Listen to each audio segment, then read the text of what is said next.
joined by Nationals MP Darren Chester, who is the Minister for Veterans and Military Personnel. Darren, thank you for your time. Great to be with you. Now, this has been a big discussion about how we look after our veterans when they come home from serving in a conflict, and there's often medical issues that they have. PTSD is another common one. So what's being done by the government at the moment to support them? Well, I think it's important to note for the Australian public can be proud of the way they provide taxes to support our veterans in their community. We provide more than $11 billion per year. So there's a lot of things that go on in terms of anyone injured or has a mental health complaint after their service will get good support once they leave.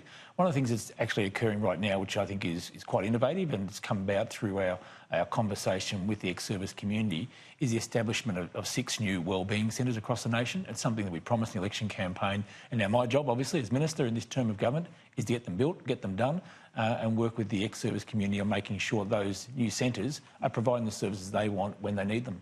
What are the kind of things that they would access at a wellness centre that they wouldn't access through normal Medicare services? Well, this is about setting up a network. There's, as I said, 6 of Townsville, Nowra, Wodonga, testing myself now, Darwin, Perth and Adelaide, where a whole combination of service can be provided in the one location. One of the frustrations for a lot of our veterans and their families is getting the bureaucratic runaround when they're trying to access services. So having them in a one-stop location we think has got a lot of merit and something the ex-service community itself is driving. And we're not going to enforce a model upon each community. It's a matter of working with those communities to say, well, what will work with you?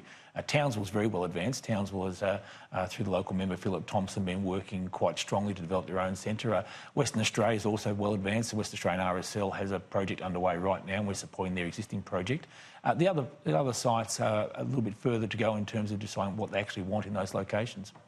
When you say that the bureaucracy can be a nightmare, there has been some discussion around the structure of the Department of Veterans Affairs, that it could be put just in the Department of Defence and there wouldn't be any kind of issues of duplicity. Is that something you'd ever consider?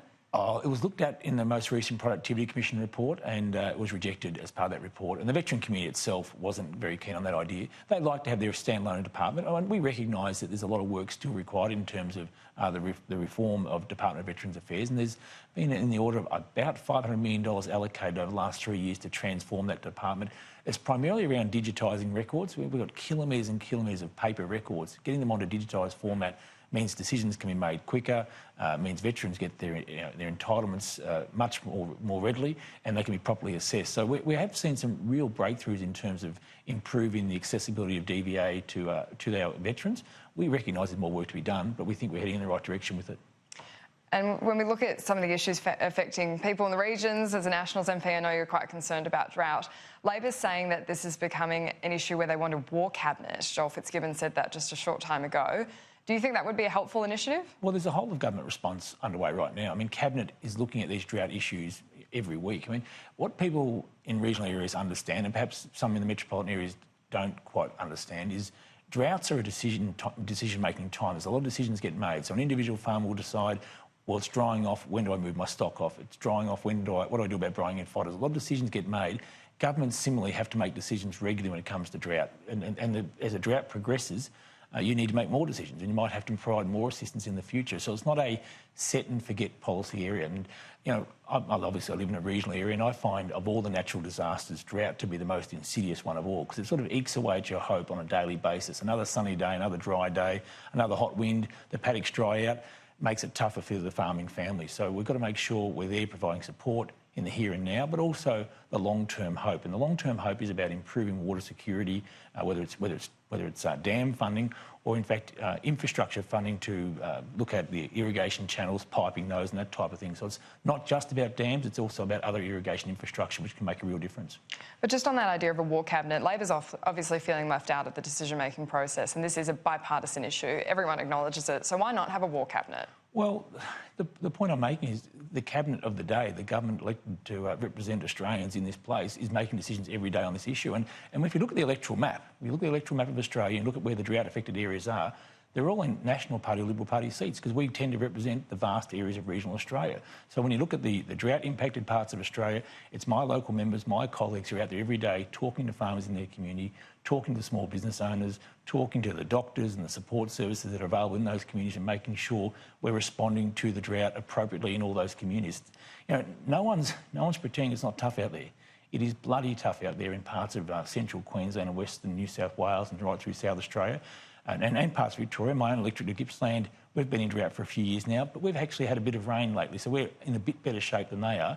And again, I'm saying that decisions are made and they change over time. So farmers in my electorate right now, some of them will be looking to restock a little bit. Others will be saying, no, I don't think we can carry these stock through, so they'll be moving them on. So a lot of decisions get made at a very grassroots level, at a community level, but also here in the federal cabinet. And I think it's appropriate the way the Minister and the Prime Minister are handling the issue.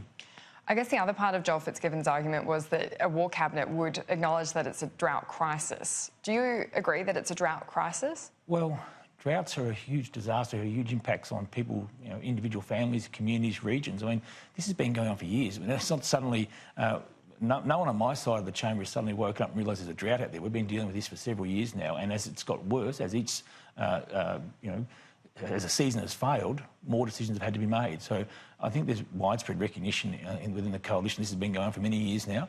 And I do believe that the policy settings around the farm household allowance, around investing in infrastructure, mental health support, all those types of things that will make a long-term difference are all important, but we've got to be ready to move again if we have to. If there's another failed spring in parts of Australia, there have to be other decisions that will be made by the government. Do you think calling it a crisis is overhyping the issue? I actually don't care whether you call it a crisis or not. It's a drought and it's bloody tough out there. And we've got to make sure we're supporting the families who need it right now, working with the businesses in those regional communities who need that support. But there's another thing we don't talk about much in Parliament and in politics, and that's that little word called hope.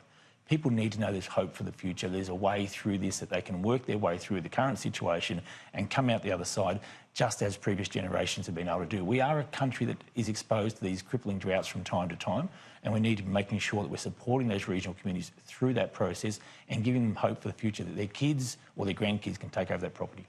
Darren Chester, thank you for your time. Thank you.